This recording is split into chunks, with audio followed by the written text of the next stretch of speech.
de Romanos 12, que está enfocado o titulado básicamente como la vida de la iglesia. Estamos aprendiendo de qué manera es que la iglesia debe de desarrollarse, cuál es la dinámica que debe tener la iglesia o los hermanos dentro de la iglesia. Y estábamos en esta última sección de Romanos 12 que prácticamente está hablando de cómo vamos a mostrar un amor genuino, un amor verdadero. Habíamos visto la primera responsabilidad respecto a este amor, que lo encontramos en el versículo 9, donde prácticamente nos está diciendo, antes de que tú puedas mostrar el amor con los demás, primero tienes que trabajar de manera personal en ti. Entonces, esta responsabilidad personal lo veíamos en que debemos desarrollar un amor sin hipocresía, que aborrezca lo malo y que se aplique a lo bueno, para que entonces, a partir de que desarrollemos ese amor que veíamos, es el amor ágape, podamos entonces empezar a mostrar el resto de cosas que tenía que decirnos. Luego veíamos la segunda responsabilidad, donde nos empieza a decir, ok, si tú ya aprendiste o ya estás desarrollando este amor ágape, tú ya estás trabajando en cómo debe ser el amor bíblico, ahora lo que tienes que hacer es mostrarlo de esta manera. Lo tienes que empezar a desarrollar en apreciar a la congregación, que es donde veíamos el amor filos. A diferencia del ágape, aquí está mencionando el amor filos. El servir a la congregación, el caminar con la congregación, el cuidar a la congregación, que son diferentes maneras en las que aquí Pablo en Romanos está tratando de ejemplificarnos el cómo mostrar el amor. Y finalmente, el día de hoy vamos a ver la tercera responsabilidad de estas cuatro que vemos. La responsabilidad, con todos. Y aquí es interesante, porque si estamos hablando de la vida de la iglesia, vemos que parte de mostrar el amor como iglesia se ven cuatro responsabilidades, si se dan cuenta. Se ve en lo personal, en la congregación, con todos y con los enemigos. Porque si estamos hablando de la iglesia, está mencionando a todos y también a enemigos. Pareciera contradictorio, ¿no? Oye, pues si hablas de la iglesia, ¿qué tienen que ver los demás? Porque hay más personas aparte de la congregación. ¿Por qué? Porque, por si te cambia iglesia. Pues bien, a ver, el creyente que está desarrollándose en una congregación, ¿qué pasaría si un creyente que se desarrolla en una congregación empieza a tener un mal testimonio para con los de fuera? No puede seguir desarrollándose correctamente dentro de la iglesia porque ya está fallando en un área que tiene que ver con lo externo. Además, cuando hablamos de la responsabilidad con los de la congregación, estamos refiriéndonos a los miembros de la iglesia específicamente, aquellos con quien tú de verdad tienes esta responsabilidad de tengo que demostrar esto porque son miembros de esta iglesia local. Sin embargo, se supone que la iglesia local no solamente está conformada por miembros, que vemos domingo a domingo, personas que son invitados, personas que se congregan pero que todavía no se hacen miembros, etcétera, etcétera. Entonces hay una responsabilidad también para ese tipo de personas. Estamos hablando ahora con todos, cómo tú vas a mostrar el amor dentro de cómo debe ser el testimonio de la iglesia. Y al final incluso están a incluir enemigos. Tristemente, deberían de ser los enemigos solamente personas tal vez de fuera que nos atacan, pero en ocasiones va a suceder que aún dentro de la misma congregación va a haber personas que traten a unos como si fuesen enemigos. Va a suceder.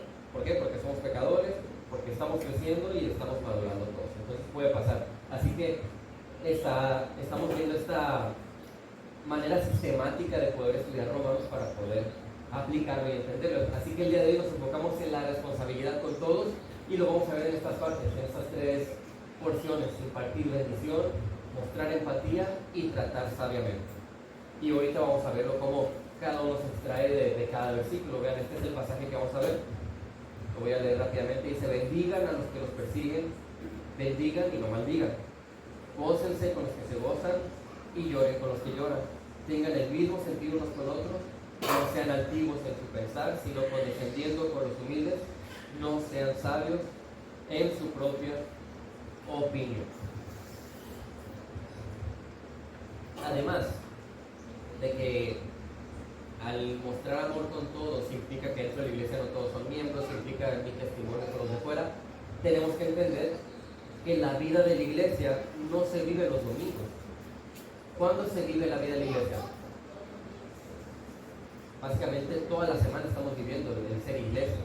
Yo no soy parte de la iglesia solamente los domingos, sino que durante toda la semana yo tengo la responsabilidad de seguir desarrollando todos estos aspectos. Así que vayamos ya de una vez a ver el primer punto, que es impartir bendición, tomado de Romanos 12:14. Dice: bendigan a los que los persiguen, bendigan y no maldigan. Justo esta sección se vuelve cada vez más compleja para el creyente. La verdad, si es difícil desarrollar un amor ágape que veíamos en el versículo 9, donde yo tengo que mostrar un amor incondicional, un amor sacrificial, un amor entregado que ve primero por los demás, luego le pone un poco más de salsa a los tacos, vamos a decirle aquí Pablo, y dice: ok, si es difícil desarrollar eso, ahora imagínate, tienes que hacer esto. Y veíamos que tengo que mostrar el aprecio con los hermanos, con todos, que tengo que servirles y someterme a todos en alguna manera, que tengo que cuidarlos, que tengo que caminar con ellos, o sea, que tengo que tener contacto. Y vemos que todas estas cosas que menciona cada vez son más prácticas, lo cual me pone un peso de responsabilidad más grande a mí y sinceramente hace que vea que no es tan sencillo realmente la vida de la iglesia, porque implica un esfuerzo, implica un trabajo. Ahora esta sección, pienso yo, es todavía más difícil, porque se extiende a todos. ¿Y por qué es más difícil si se extiende a todos? Generalmente podemos tener mucho más calidez con los cercanos que con los que están fuera. Y hay la tendencia para muchos a que seamos fríos o apáticos o indiferentes con el resto de personas de fuera. Es lo normal, que realmente no mostramos tanto interés porque están fuera. Pero te está diciendo: no, fíjate, con todos tú debes empezar a mostrar este tipo de cosas. Con aquellas personas con las que tú te vas a relacionar o tener cierto contacto, esto es lo que tienes que empezar a desarrollar. Y habla de impartir bendición. A veces decimos Dios te bendiga, ¿verdad? Cuando ya se va alguien, cuando nos estamos despidiendo. ¿Qué es eso? ¿Qué es Dios te bendiga? ¿Qué significa eso? Cuando le decimos a alguien Dios te bendiga. Bueno, primero que nada, ayúdenme, levanten la mano los que digan a las personas en ocasiones Dios te bendiga. ¿Sí? ¿Ok? ¿Qué significa eso? ¿Qué significa cuando decimos Dios te bendiga? Que Dios haga su voluntad sobre ellos. Que Dios haga su voluntad sobre la vida de ellos, ¿ok? ¿Alguien más que tenga alguna manera diferente de entender el Dios te bendiga que está expresando con los hermanos o con las personas? Porque a veces ni siquiera son solo los hermanos, ¿no? A veces hasta un viene, Dios te bendiga. Entonces, ¿qué significa eso? Que Dios lo bendiga en todo, ¿ok? Que Dios siga recayendo su gracia común sobre ellos. Ok, que Dios siga mostrando la gracia común sobre ellos. ¿Alguna otra respuesta? Todas las anteriores les ganó, ¿vieron? Incluyó todas las ideas.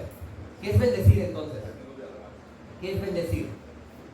Porque dice: bendigan a los que los persiguen, bendigan y no maldigan. Entonces estamos viendo que la manera de mostrar amor con todos, una de ellas es impartir bendición. ¿Cómo voy a impartir bendición a los demás? ¿De qué manera impartimos bendición a las personas? Porque lo que ustedes me mencionaron tiene que ver más con Dios hace eso en ellos.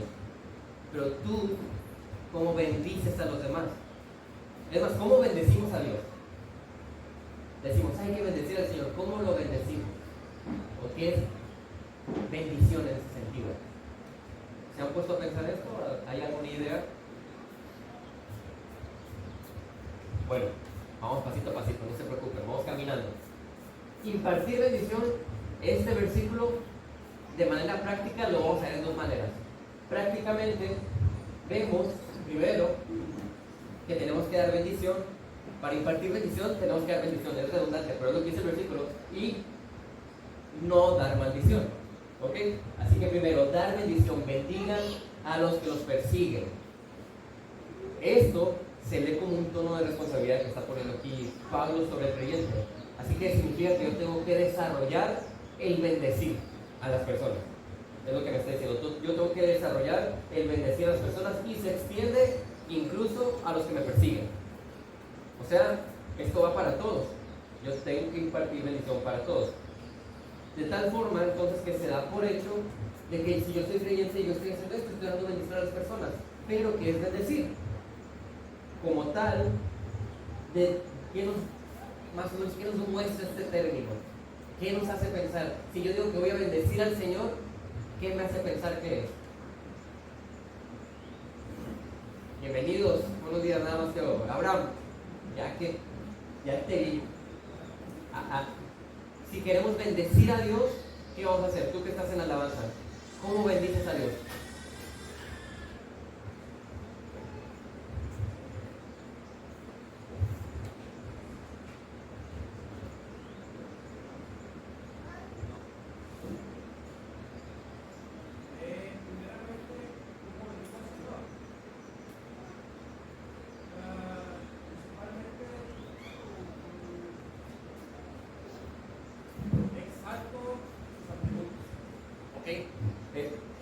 Yo creo, ¿sabes qué es lo que pasa? Que está en la misma frecuencia que yo creo. A lo mejor por eso se corta de repente. Sí, ok. Entonces, bendecir al Señor, ¿estamos de acuerdo que tiene que ver con exaltarlo o alabarlo? ¿Suena algo lógico esto? Sí, ¿verdad? Habla en términos de lo horizontal, por el plano de las personas. Sí, ok. No es con Dios. Ya sé, pero estamos hablando de que es bendición, ¿no? Entonces, si hablamos de bendecir a Dios, tiene un sentido de exaltar o alabarlo. Entonces, si hablamos en términos ya con las personas, ¿cómo los vamos a bendecir? ¿De qué manera tiene que ver esto con las personas? Fíjense, tiene que ver mucho con la actitud que yo estoy mostrando a la gente, con lo que yo estoy deseando para las personas, con la manera en cómo lo estoy tratando. ¿Recuerdan a Jonás? ¿Qué pasó con Jonás? Jonás fue comisionado para hacer ¿qué? ¿Qué le dijo Dios a Jonás? Tienes que ir y advertirles, ¿no? Que se arrepientan. ¿A quiénes? A los de Nínive. Ve y adviérteles, predícales lo que el Señor tiene que decir. Y Jonás, en lugar de hacer eso, en lugar de bendecirlos con las verdades bíblicas, hizo lo contrario, ¿verdad? Dijo, no, yo no quiero bendecirlos, yo no quiero bendición para ellos, yo no quiero que ellos se salven. Su actitud era no querer bendecir a los de Nínive. ¿Sí? Jesús, para que entendamos cómo es bendecir a los demás, es el ejemplo supremo de bendecir a las personas, de entregarse a las personas. Incluso lo podemos ver cuando se están burlando de él en la cruz. ¿Qué dijo Jesús en ese momento, cuando están burlando de él? No les tomes en cuenta este pecado, le dice a su padre. Eso es bendecir. Nosotros, cuando bendecimos a alguien, estamos tratando de, con una actitud correcta, buscar el bien de las personas. Dar gracia a las personas, ya sea de manera misericordiosa, de manera paciente, de manera bondadosa, pero yo estoy buscando el bien de los demás. Pero es un bien que tiene un entendimiento correcto. Porque yo puedo pensar dar el bien a alguien desde mi perspectiva de justicia e ir en contra de lo que Dios considera que es bien o justo. Entonces, es bendecir, buscar el bien de las personas siempre y cuando sea un bien que esté fundamentado bíblicamente, que sea correcto. ¿Vean lo que dice Lucas? Dice, al que te hiera la mejilla, preséntale también la otra. Y al que te quite la capa, no le niegues tampoco la túnica. A todo el que te pida dale, y al que te quite lo que es tuyo, no se lo reclames. ¿En qué contexto dice esto Jesús?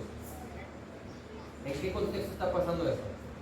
Es en el contexto de que los judíos, evidentemente, el imperio romano está controlando todo. Por lo tanto, los romanos en muchas ocasiones iban a tratar de esta manera a los judíos.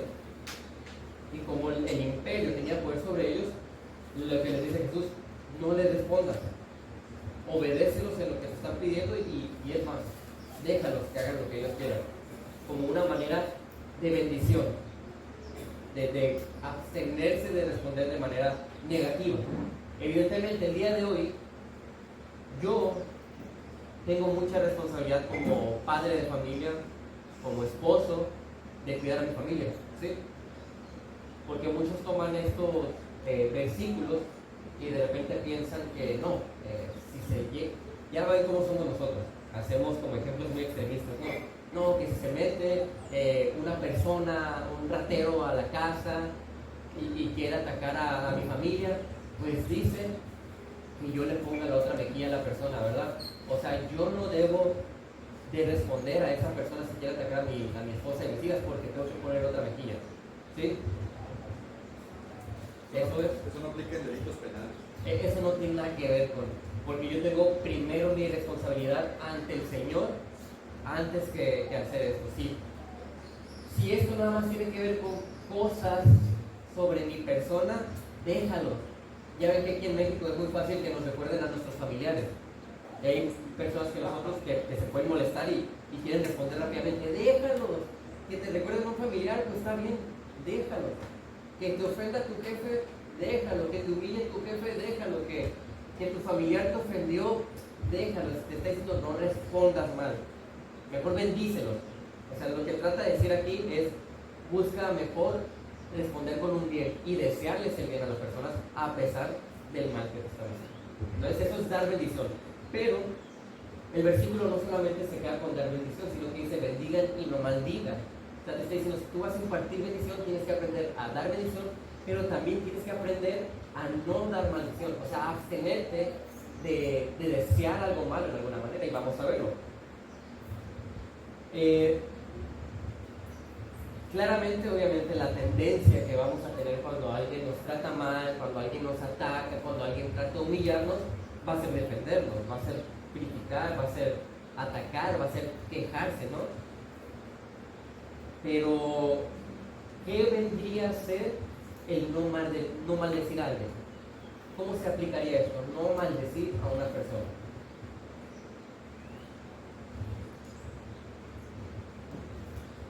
¿Qué es no maldecir a alguien? Tengamos en mente que impartir bendición es lo contrario. Así que si impartir bendición es, sabes que yo le deseo el bien a esta persona, busco el bien para esta persona, incluso el bendecir es yo busco la manera de que le vaya bien a esta persona. Entonces maldecir, unos pueden relacionarlo con algo muy activo, muy agresivo. No, pues maldecir es responder de manera activa, agresiva, para que a la persona le vaya mal. Sí, eso es maldecir, pero no solamente se queda con ello. A veces maldecir es actuar de manera indiferente, es actuar de manera apática, es actuar de manera desinteresada sobre las personas, y es una manera de a veces hasta de vengarse. Bueno, pues no me cae bien pues me voy a portar así como ignorándolo, sangrosón, apático, indiferente. Eso es maldecir, de cierta manera, porque es lo contrario a bendecir. El maldecir podríamos decir que está esta manera activa de hacerlo, donde es bien evidente, y otra que es una pasiva, que es mucho más sutil y que es la mayoría de las veces en la que estamos utilizando nosotros. La ley del hielo, todo este tipo de cosas. Vean lo que dice aquí Lucas 6, 32 a 33. Si aman a los que los aman, ¿qué mérito tienen? Porque también los pecadores aman a los que los aman. Si hacen bien a los que les hacen bien, ¿qué mérito tienen? Porque también los pecadores hacen lo mismo. Entonces te dicen, mira, ¿qué tiene de relevante para Dios el que tú ames y hagas el bien con los que te conviene o con los que te caen bien? ¿A Dios en qué le va a sorprender eso? A Dios, es más, ¿en qué manera va a ser como wow la manera de adorar a Dios esto? Te está diciendo aquí, para Dios eso ni siquiera es un sacrificio, eso es lo normal, porque incluso los pecadores lo hacen. Es tan habitual que personas muertas espiritualmente lo hacen. Entonces, lo que trata de enfatizar aquí Jesús es, mira, mucho más importante y le va a dar mucho más la gloria ver que tú estés haciendo un sacrificio de verdad por mostrar amor a aquellos que tú no quieres o a aquellos que no te quieren. Eso tiene mucho más valor, porque lo otro es muy sencillo. Si hasta los muertos espirituales lo pueden hacer, no tiene tanta relevancia en realidad. Así que tomando estas dos enseñanzas de impartir bendición, prácticamente el creyente debe ser caracterizado por eso, por ser una persona que está deseando el bien de los demás y que está incluso impulsando de la manera posible para que a los demás les vaya bien. Un ejemplo, si yo tengo familiares que que son inconversos, ¿cuál sería la manera más sencilla y clara de mostrar que quiero impartir bendición con ellos? Más sencilla, la más clara. Si les va mal económicamente, está bien, puedes apoyarlos económicamente, pero sigues sin impartir la bendición que Dios quisiera que les des a ellos. Porque recuerden que es pensar por el bien de ellos. ¿De qué les sirve a mis familiares creyentes tener buen estatus económico si al final ellos van directo al infierno eterno? De nada. Entonces es una manera de apoyarlos. Pero ¿qué hay de aquellas personas que están en la iglesia que no nos pintan bien o con los que no nos llevamos tanto? ¿En qué manera yo estoy impartiendo esta bendición? ¿En qué manera yo estoy buscando que les vaya bien? Prácticamente tenemos que desarrollar un tipo de compasión, una misericordia, una gracia y una paciencia por los demás que me va a ayudar a mí a pensar en ellos, que me va a ayudar a mí a buscar que les vaya bien a ellos. Como les dije ahorita, evidentemente siempre fundamentado en la integridad y la sabiduría. La integridad de que no se salga en las escrituras y la sabiduría de hacerlo en el tiempo y de la manera correcta. Porque hay personas que son muy generosas, pero que a veces son generosas de la manera incorrecta. A veces son generosos muy evidentemente. ¿Saben a lo que me refiero? El ser muy evidentemente generoso a veces puede tener la tendencia a que me vean que soy generoso. Por eso es peligroso. Entonces hay que ser íntegros y sabios al mostrar la bendición. Porque nuestro orgullo, como hemos visto en varones, es tan sutil que aún en estas cosas espirituales pueden surgir raíces de orgullo. Bueno, hasta aquí preguntas y comentarios sobre impartir bendición. Lo que sigue que vemos acerca de mostrar amor con todos es mostrar empatía. Vean lo que dice Romanos 12:15: gócense con los que se gozan y lloren con los que lloran. Como les dije, es complicado, la verdad, aplicar estas cosas. ¿Qué sería empatía? Ok, ¿qué es empatía? Vamos por partes. ¿Qué es apatía? ¿Qué es apatía? Indiferencia, desinterés, realmente no te importa, eso es apatía, que no nos importe en este caso las personas, sus situaciones, sus dolencias, sus gozos, no te importan. Si le va bien o mal, a ti le pasa por aquí arriba, eso es apatía. Entonces, ¿qué es empatía? ¿Qué es lo contrario? ¿Qué es empatía? Entonces vendría a ser, la empatía es interés, vendría a ser algo que tiene que ver con involucramiento, Ponerse en el lugar de la persona. Ponerse en los zapatos o en el lugar de la persona, eso es empatía. Por eso es tan difícil esta parte del pasaje, porque te está diciendo, tú debes de tener la responsabilidad de mostrarle a todos empatía. ¿Y de qué manera lo vemos? Lo vamos a ver primeramente, empatía en el gozo. Dice, gócense con los que se gozan. Este principio parece algo sencillo de practicar, ¿no? Sin embargo, cuando vemos que alguien es bendecido o que recibe felicidad a costa de nosotros, vemos que muchas veces nos va a costar gozarnos. ¿Saben a qué se debe eso? A que nosotros tenemos raíces de envidia, raíces de celos, raíces de orgullo, de ego, de rivalidad, de protagonismo, que me privan muchas veces de tener empatía en el gozo. Cuando alguien menciona que le está yendo bien y tú dices, no se lo merece, o a mí qué me importa. ¿Qué significa eso? Yo no me estoy gozando con los que se gozan. No hay amor. Pues sí, básicamente es una falta de amor. Estamos hablando de que esta sección es mostrar el amor. Que yo no muestre empatía con aquellos que les está yendo bien, es justamente eso, que no me interesa realmente, y es feo, es fuerte, ¿no? Porque habla de una buen creyente que nos está mostrando. Lo habitual del creyente verdadero es gozarse en las bendiciones del Señor. De lo contrario, esto va en contra de nuestra naturaleza divina que hemos recibido. Y claro, entiéndase, gozo con las cosas que Dios se agrada que nos gocemos. Yo no puedo gozarme con aquel que está bien feliz de que se va a ir a trabajar al extranjero con una visa de turista. No puedo gozarme por eso. ¿Por qué? Porque va en contra de Dios. A Dios no le va a agradar que la persona haga eso. Yo no me puedo gozar de que el hermano que tardó tantos meses en encontrar trabajo lo encontró, pero trabaja los domingos. No me puedo gozar de eso. ¿Saben por qué? Por más feliz que esté el hermano que encontró un trabajo así que le va a ir muy bien económicamente, porque no es bueno para su vida espiritual. Así que incluso mi empatía requiere de entendimiento. Mi empatía requiere de discernir, de saber qué cosas sí están bien que yo me goce con los demás y qué cosas no son buenas para ellos.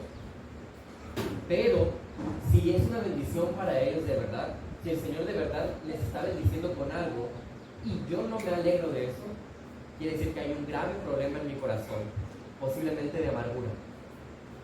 Y eso es terrible, porque recuerden que el pecado es un cáncer que se extiende. Y si empezó con algo tan pequeño, se puede extender y crecer a muchas más áreas y reflejarse de diferentes maneras. Vean lo que dice Corintios. Y si un miembro es honrado, todos los miembros se regocijan con él. Todos nos participamos de estar contentos de que a alguien le vaya bien, se supone. Y eso se extiende a todos, no solamente a los de la iglesia. No solamente estoy contento con que a mis hermanos les vaya bien. Aún personas de fuera que reciban la gracia común, debe de a mí alegrarme. Y debo demostrar esa empatía de alegría por ellos. Si no, es un mal testimonio. La gente de afuera se da cuenta muchas veces de cuando tú eres empático o cuando no lo eres. Y de hecho la gente de afuera sí enfatiza mucho la importancia de la empatía en las relaciones interpersonales. Es algo que a la gente sí le gusta. Así que si yo estoy siendo empático con mi iglesia y con el resto, va a ser buen testimonio para mí.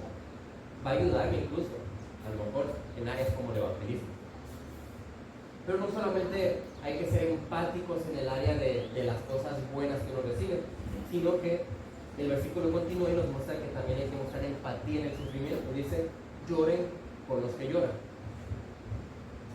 Así que nos invita a que prácticamente carguemos las cargas los unos de los otros. Es una exhortación a que debemos de abandonar la indiferencia, la frialdad y desarrollar una sensibilidad por los demás y por sus situaciones. Y eso es difícil porque yo me voy a involucrar en la vida de la persona que está sufriendo. Y como me voy a involucrar, voy a acompañarlo posiblemente en el dolor que esta persona tenga. Y a veces eso requiere, va a ser una carga emocional para mí, a veces puede ser una carga económica para mí, a veces puede ser una carga física para mí, por lo tanto requiere un esfuerzo de nuestra parte, no es sencillo. Pero ¿qué tantas veces no hemos hecho esto con familiares cercanos? Es muy fácil hacerlo con los familiares cercanos, ¿por qué? Porque son de sangre. Pero dice aquí Pablo, no, esto es con todos. A todas las personas que tienes que mostrar este tipo de empatía y debes de acompañarlos de esta manera. El versículo que leímos ahorita de Corintios, vean lo que dice al principio. Si un miembro sufre, todos los miembros sufren con él. En ese sentido, entonces, desarrollamos una compasión de tal manera que nos lleva a participar en el dolor de las personas, acompañándolos, orando por ellos, supliendo necesidades. Pero es importante tener el entendimiento correcto de cómo sufrir con las personas. Hace poco teníamos un estudio en redención y hablábamos de que, por ejemplo, a veces te vas a topar con personas que están sufriendo, digamos, la pérdida de un familiar. Y este familiar era un demonio, era un no creyente, claramente, y vivió fea su vida y murió. ¿Cómo vas a llorar con él? Dice llorar con los que lloran. Esta persona está sufriendo, su hijo murió, ¿cómo lloras con él? Diciéndole, no te preocupes, ya está descansando, que es lo habitual que escuchamos. Eso sería llorar con ellos y acompañarlos en su lugar. ¿Sería correcto hacer eso?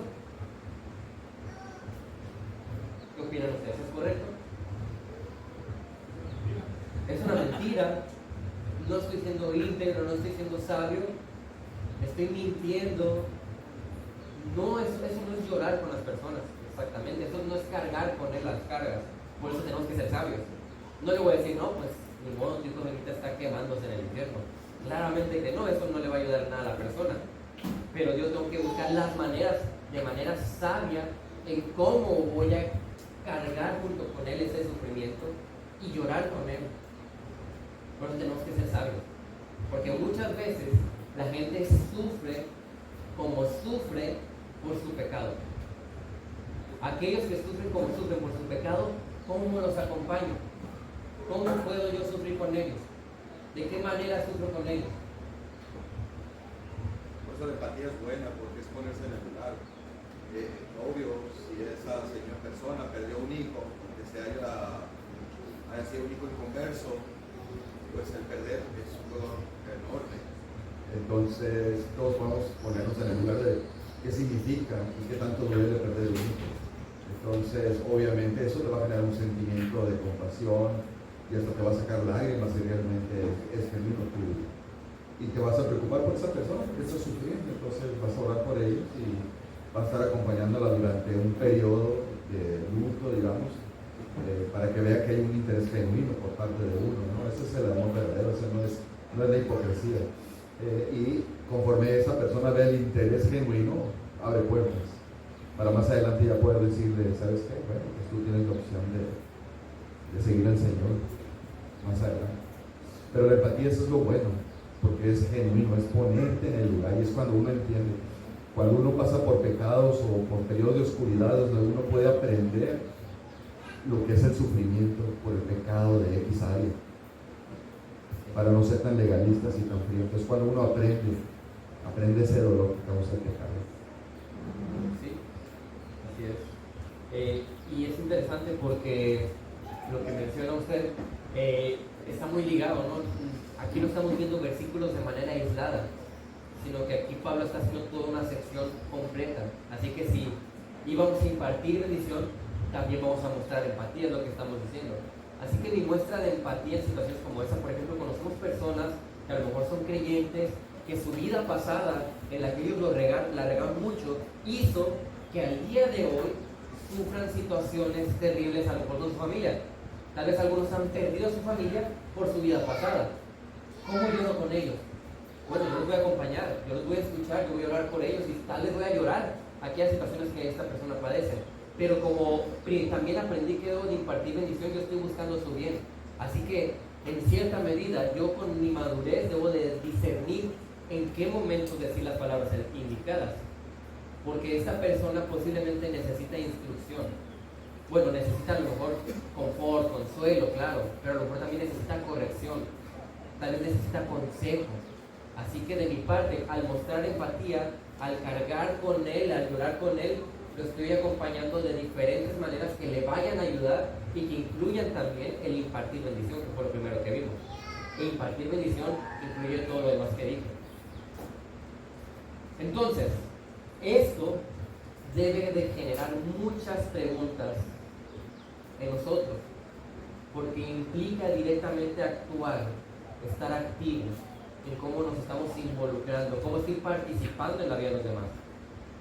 Por ejemplo, ¿qué siento yo al ver el gozo de los demás? El de todos. ¿Qué siento? ¿Me molesta ver el gozo de algunas personas? ¿Me alegra ver el crecimiento de mis hermanos en lo económico, en lo físico, en lo laboral, en lo ministerial, en lo familiar? A veces decimos, mira, ni se merece que tenga ese trabajo, pero lo tiene. Podríamos pensar, yo que batalle salud cuando ese es un pecador, debería ser este el que batalle. ¿Por qué a esta persona sí la ponen de diácono? Qué mal. No debería. Mira cómo esta persona sí tiene este crecimiento de su familia y ve cómo me tiene a mí. No debería esta persona. Podemos pensar eso. ¿Por qué? Porque somos envidiosos, celosos, egocéntricos, orgullosos y pecadores, todos nosotros. Todos estamos creciendo y estamos caminando. Así que es algo que tenemos que evaluar. La verdad es que muchas veces la tendencia es a alegrarse con los amigos, a alegrarse con los que quiero, pero ser indiferente con el resto. Y aún más difícil, ¿qué hay de mi involucramiento en el sufrimiento de los demás? Lloro con ellos, los acompaño en la manera posible, cargo el peso con ellos. Y por ejemplo, si ya yo me encuentro participando de todo esto, ¿con qué entendimiento lo hago? Estoy discerniendo de verdad el cómo estoy gozándome con los que se gozan y llorando con los que lloran. O sea, realmente cuando yo lo hago, le está dando gloria a Dios, es bajo la palabra del Señor o su verdad que lo estoy haciendo. Tristemente a veces nos creemos más justos que Dios y pensamos que es más justo gozarnos en cosas que no debemos, o que es más justo llorar por cosas que no debemos. Por esta misma razón es tan importante seguir el proceso adecuado que Pablo ha mostrado justamente en este capítulo, mencionando en el versículo 2, diciéndote, mira, antes de que tú puedas hacer cualquier cosa en la vida de la iglesia, tienes que renovar con él. Tú no puedes participar de la vida de la iglesia si tú no estás cambiando tu manera de pensar, es lo que te dice, si tú no estás rellenándote de la Biblia para vivir correctamente. Así que hasta aquí, entonces ya hemos cubierto el impartir bendición, mostrar empatía. Ahora, preguntas o comentarios hasta aquí acerca de la empatía que nos llama Pablo a mostrar. Si no, veamos el último aspecto que menciona en esta porción: tratar sabiamente. Vean lo que dice el versículo 16: tengan el mismo sentir unos con otros, no sean altivos en su pensar, sino condescendiendo con los humildes, no sean sabios en su propia opinión.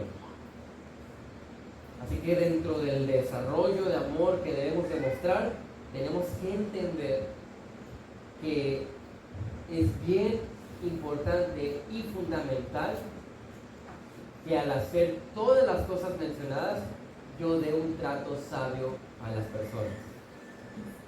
Porque esto es lo que va a definir si lo que yo hago da gloria al Señor o no. Esto lo define. Pero es bien importante, un trato que no es sabio, incluso ni siquiera le podemos llamar amor.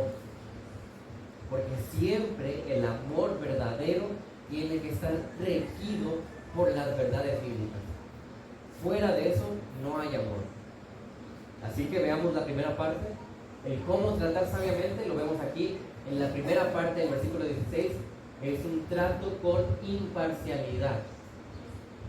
Dice, tengan el mismo sentir unos con otros. Ahora, la declaración de tengan el mismo sentir unos con otros, justamente en el idioma en el que está escrito, está hablando de que no haya favoritismo. Es lo que dice, no debe haber favoritismo. Y eso tiene que ver mucho con la vida de la iglesia. Tiene que ver mucho en cómo nos relacionamos con todos. Porque dentro de cualquier ámbito es mal visto el favoritismo. Cualquier ámbito. ¿Qué pasa en el ámbito laboral? En las oficinas. Si el jefe tiene un favorito, ¿cómo se sienten el resto de empleados? ¿Cómo se sienten? Se sienten ofendidos o decepcionados, e incluso a lo mejor le están llamando mucho el lamebotas o cosas así al que es el favorito, ¿no? ¿Por qué? Porque no es bien visto el que haya favoritismo. Ahora, preguntas, ¿dentro de la iglesia existirá algo como el favoritismo? ¿Creen que se dé algo como favoritismo dentro de la congregación? Como dijo hermana, en el micrófono. Ahora, ¿se dará con los líderes de la iglesia también? Más, dice. Se da mucho. De hecho, tenemos una tendencia, todos nosotros, a mostrar favoritismo. Es una tendencia que tenemos, pecaminosa. Así que, por eso nos está diciendo, ¿saben qué? Tengan cuidado.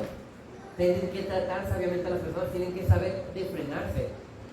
Yo sé, vamos a tener, si lo queremos decir de una forma más bonita, vamos a tener más química con algunos. va a ser más fácil relacionarnos con algunos, va a ser más fácil amar a algunas personas de aquí, porque sinceramente dentro del rebaño hay personas difíciles de amar, hay personas que se hacen ellos parece que dicen, no quiero que me amen, quiero que sea difícil que me amen, pero saben, gracias a Dios que están esas personas aquí, porque son de santificación para nosotros, porque son esas personas las que me ayudan a crecer en paciencia, son aquellas personas las que me ayudan a crecer en amor, son aquellas personas las que me ayudan a sacrificarme de verdad, a decir, bueno, me tengo que negar, porque son las que no queremos, o las que es más difícil de querer. Pero es correcto, el rebaño fue hecho de esa manera. Sin embargo, esta es mi responsabilidad, no mostrar favoritismo. Santiago, vean lo que dice, Santiago 2, 1 al 4 y el versículo 9 también. Ahí dice hasta el primero. Hermanos míos, no tengan su fe en nuestro glorioso Señor Jesucristo con una actitud de favoritismo.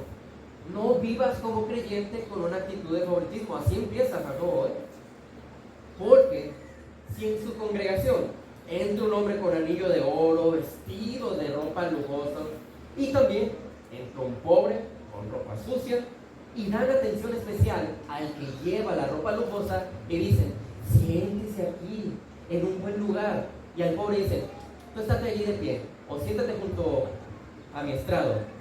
¿Acaso no han hecho distinciones entre ustedes mismos? ¿Y no han venido a ser jueces con malos pensamientos? Y luego vean el 9 más adelante. Pero si muestran favoritismo, cometen pecado y son hallados culpables por la ley como transgresores. ¿Ven el grado de importancia? Incluso te está diciendo la Biblia, es pecado. El favoritismo es pecado. Y nos da un ejemplo bien claro que puede pasar en la iglesia. El que tiene dinerito, venga, para acá, sí, lo tratamos muy bonito. Al que sé que me va a ir bien si lo trato bonito, señorito, por acá, por favor. Pero los demás, que no me van a contribuir nada, ahí se le echan, ¿verdad? Eso es favoritismo. Eso es conveniencia. Y eso es pecado, es peligroso. Ninguno estamos exentos de esto. Todos tenemos la tendencia y podemos caer en esto, por eso tenemos que ser cuidadosos. O estamos cayendo en esto, quién sabe, ¿verdad? Entonces cada quien sabe evaluar, cada quien debe tener cuidado de cómo entonces está tratando a las personas. Pensar en tratar a todos de la misma manera. Y esto creo que ya lo hemos mencionado muchas veces, ¿no? Es ser amorosos con todos en la misma medida. Ahora, quiero aclarar esto, no significa que todas las personas de aquí van a ser mis mejores amigos. No. No significa que todos aquí van a ser mis amigos. No. La Biblia no me dice, debes de ser amigo de todos los de la iglesia. ¿Eso dice la Biblia? No. La Biblia me dice que tengo que mostrarles amor. Eso sí me lo dice. De que me debo de relacionar con ellos. Claro que sí. Yo debo tener una relación con todos. Pero posiblemente llegar al punto de una amistad cercana va a ser con diferentes personas dentro de la congregación, por nuestras personalidades, por nuestros gustos, por nuestras edades, etcétera, por muchas cosas. Así que sí, hay personas con las que yo voy a tener una mayor cercanía, pero eso no significa que yo voy a mostrar favoritismo con esa persona. Eso es muy diferente. Yo no te estoy diciendo que cuando hagas una reunión tienes que invitar a todos. Yo no te estoy diciendo que cuando sea tu cumpleaños tienes que invitar a todos.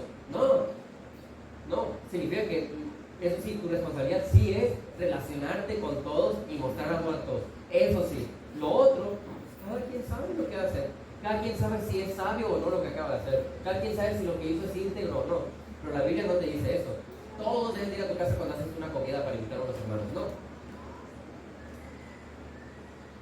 Ahora, ese es el trato imparcial que nos está mostrando el versículo. Pero también nos habla de un trato con sencillez. Romanos 16, la segunda parte dice, no sean altivos en su pensar, sino condescendiendo con los humildes. El no ser altivos que menciona aquí tiene mucho que ver con la imparcialidad que acaba de mencionar. La traducción del significado no sean altivos, que es literal, ahí en el griego es interesarse en cosas elevadas. Dice, ¿sabes qué? No estés pensando en lo que te conviene. No estés pensando en aquello que sabes que te va a beneficiar. Por eso dice, en su pensar, tiene que ver mucho en el orgullo, la arrogancia y el egocentrismo que posiblemente podemos tener. Y en cambio nos muestra el lado positivo de lo que sí debemos de hacer, si no, dice, condescendiendo con los humildes. El punto no es que dejemos de tener relación con personas con cierta posición, sino que seamos sencillos en nuestro trato con todos, no altivos, no arrogantes, no pensando ser más que los demás. Yo en el trabajo que estoy me ha tocado tristemente ver cómo las personas tenemos la tendencia a fijarnos, a no ser sencillos. De repente, yo quiero que me tomen la foto con Steven Lawson para que vean que yo conocí y estuve con Steven Lawson. Yo quiero decirle a las personas que yo me mensajeo por email con Luis Contreras para que vean lo importante que soy, que yo conozco a un tal Luis Contreras. Yo quiero pedirle el autógrafo a Sugel Michelén en mi Biblia para que vean que Sugel Michelén me la firmó.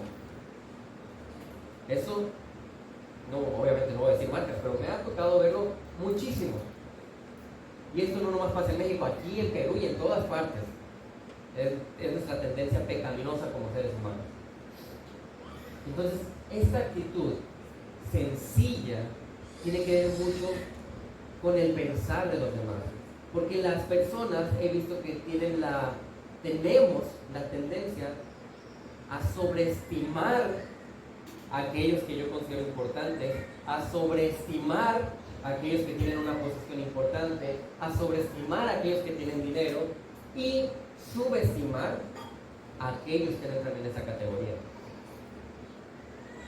Subo una foto con Steven Lawson, pero mis pastores ni me interesan porque ellos no son famosos en redes sociales.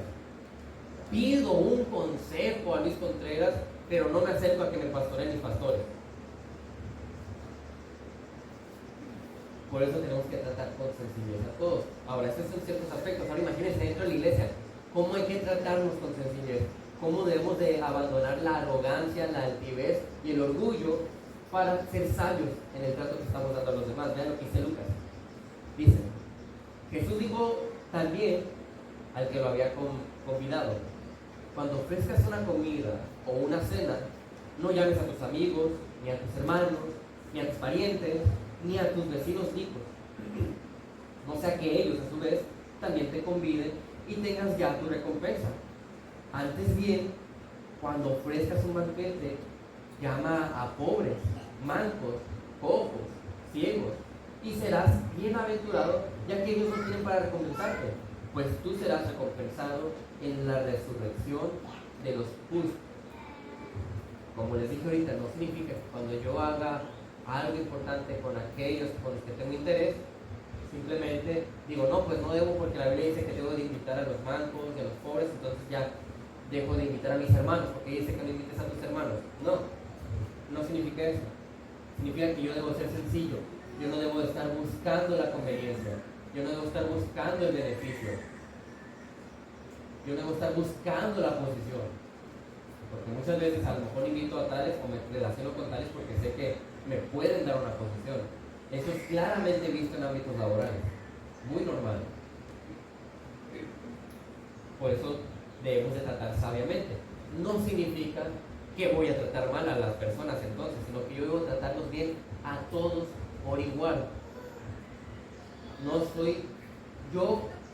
Recuerden, nosotros, la verdad, somos como escoria. Es lo que somos. Y si estamos aquí alabando al Señor, no es porque sea más que eso, sino que ahora el Señor me ha puesto en una posición como adoptado de Él. Pero no es nada que yo haya hecho. ¿Qué dice Pablo? ¿A quién escogió Dios? A lo vil. Dios escogió a lo peorcito, vamos a decirlo. Yo no soy nadie, así que si yo estoy pensando en recibir cierto honor, estoy pensando en mi posición, ¿por qué no me saludó? ¿Por qué no me trata así? ¿Por qué no esto? Es como que nos dijera Dios, tranquilo, ¿tú quién eres? Trata mejor sencillamente a todos. A todos trátalos bien. Sé sabio. con entendimiento de quién eres tú. Hasta aquí, preguntas o comentarios antes de llegar a la última sección. Finalmente, la última parte del versículo nos dice que no solamente hay que tratar imparcialmente, sencillamente a los demás, sino que hay que dar un trato con humildad. Dice, no sean sabios en su propia opinión. Este puede ser uno de los mayores problemas que podemos tener algunos en la muestra de amor, debido a que nosotros nos creemos sabios en nuestra propia opinión, pensando que tenemos a lo mejor un comentario más profundo, que siempre tenemos la razón, que siempre tenemos algo que decir, que conocemos de todos los temas. Me ha tocado conocer personas que, desde todo sabe este amigo, siempre está comentando, siempre tiene una opinión, siempre tiene algo que decir. Y de repente me veía con las personas y ni siquiera sabe lo que está diciendo, pero quiere hablar, quiere dar su comentario, quiere sobresalir, quiere ser escuchado. Eso no tiene nada que ver con la humildad. Pues por algo el Señor solamente nos dio una sola boca, no decimos, ¿no? A veces tenemos que frenar esta lengua porque es bien fácil dar tu comentario y parecer que conoces y que eres. Ese es el sabio que tú te olvidas. Esto entonces nos está invitando a vivir en humildad, desarrollando una actitud de sometimiento, de saber escuchar, de saber callar y de saber recibir enseñanza. Una persona de la iglesia que no sabe recibir enseñanza es orgullosa. Y no es como, uy, qué declaración categórica tan fuerte. No, es orgulloso. Alguien que no es enseñable es orgulloso, no es humilde, no está recibiendo la palabra. No, es que la recibo de este hermano nada más. Es orgulloso todavía más claramente. Entonces, te acabas de evidenciar de que eres más orgulloso de lo que creías entonces.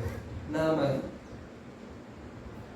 Mis años de cristiano, mis ministerios pasados, mi fervor por Cristo que tuve antes, mis estudios bíblicos, nada de eso me otorga ningún lugar de prominencia entre los demás. En lugar de eso, todas esas cosas que mencioné deberían de llevarme a humillarme más.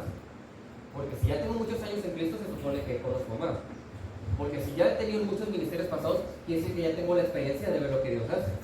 Porque si tuve fervor por Cristo, se supone que debo seguir teniéndolo. Porque si he estudiado bíblicamente, me va a llevar a reconocer y a darme cuenta lo poco que sé y lo poco importante que soy.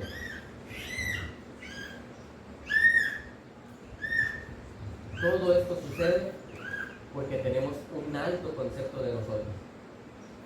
Romanos 12:3 dice, porque en virtud de la gracia que me ha sido dada, digo a cada uno de ustedes que no piense de sí mismo más de lo que debe pensar, sino que piense con buen juicio, según la medida de fe que Dios ha distribuido a cada uno.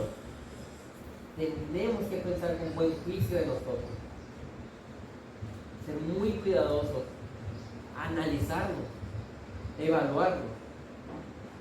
Ahora, este aspecto del trato con los demás es bien importante porque va a reflejar mucho de nuestra vida espiritual.